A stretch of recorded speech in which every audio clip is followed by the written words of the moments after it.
मम्मा, क्या हम पटाखे नहीं फोड़ सकते? रानू आंटी ने कुकू और मानो के लिए तो बहुत सारे पटाखे लाए हैं और वो आज शाम को बहुत सारे पटाखे भी फोड़ने वाले हैं। क्या मम्मा, क्या हम भी उनके जैसे पटाखे नहीं फोड़ सकते? राजू मेरे बेटा, ऐसी बात नहीं है।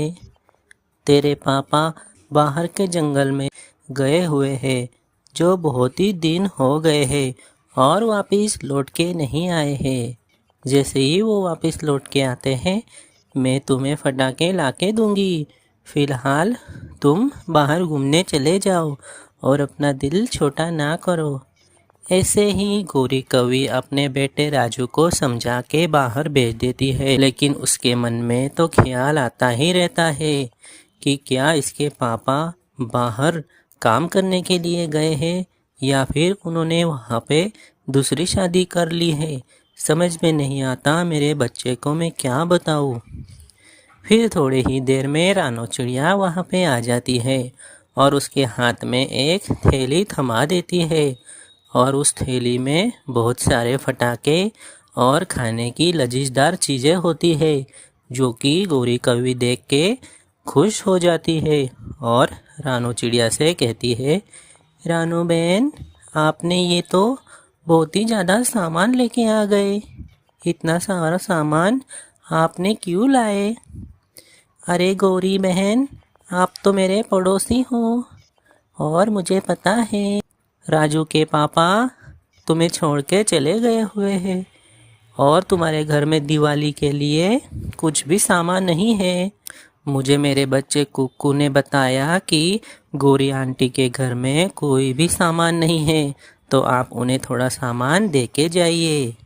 इसीलिए मैं तुरंत ही सामान इकट्ठा करके थोड़ा थोड़ा तुम्हारे लिए लेके आई हूँ। अच्छा रानो बहन, ठीक है, आपका शुक्रिया।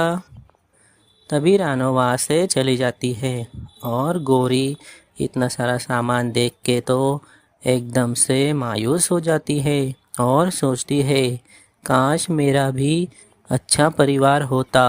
अपनी फैमिली के साथ बहुत अच्छी दिवाली मनाइए और आप सबको दिवाली की ढेर सारी शुभकामनाएं। जंगल किनारे तोती रानी एक मीटिंग बुलवाती है जहाँ पे सारे पक्षी आए हुए होते हैं। तोती रानी सबको समझा रही थी।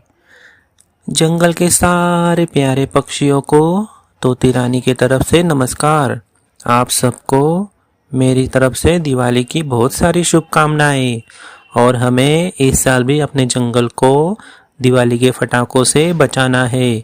इसीलिए आप सब लोगों से मेरी विनती है कि आप सब सारे पटाखे लेके इसी जंगल में नदी किनारे के पास खाली जगह में ही आके सारे पटाखे फोड़े, ताकि वे सारे पटाखों की जो भी कचरा निकले वो नदी में गिर जाए और ना कि हमारे जंगल के पेड़ों पे गिरे। अगर पेड़ों पे कोई पटाखे की चिंगारी लगती है तो सारे जंगल में आग लग जाएंगी और बहुत ही ज़्यादा नुकसान भी हमें उठाना पड़ेगा। इसीलिए सब लोग मेरी बात सुनो और पटाखे हमें नदी के किनारे ही फोड़ने हैं। फिर इस तरह से शाम को सारे चिड़िया पक्षी अपने बच्चों को लेके उस नदी किनारे आ जाते हैं और वहाँ पे सारे अपने अपने पटाखे लेके सारे पटाखे आराम से उड़ाते हैं और इनकी दिवाली इस तरह से खुशी से मनाई जाती है। दोस्तों, आप लोगों की दिवाली कैसी मनी है आप हमें कमेंट करके बता सकते हैं और हमारे वीडियो को लाइक करके भी बता सकते हैं। कबूतर और तोता फिर से जंगल उड़ रहे होते हैं। तभी उन्हें उस जंगल की एक झाड़ियों के पास एक पक्षी रोता हुआ नजर पड़ता है। तभी वे दोनों उसके पास आ जाते हैं और उससे कहते हैं, अरे क्या हुआ दोस्त, क्यों रो रहे हो? कोई दिक्कत हो तो हमें बताओ, हम तुम्हारी प्रॉब्लम का हल निकाल देंगे।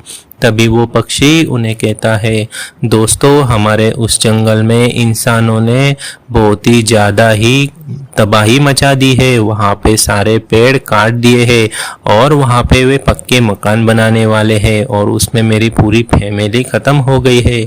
अब मैं क्या करूँ समझ में नहीं आ रहा है। मेरी तो जीने की इच्छा ही मर चुकी है।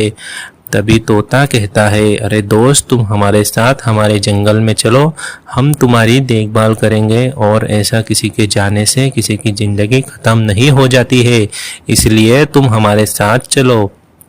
फिर वे तीनों वहां से उड़ जाते हैं।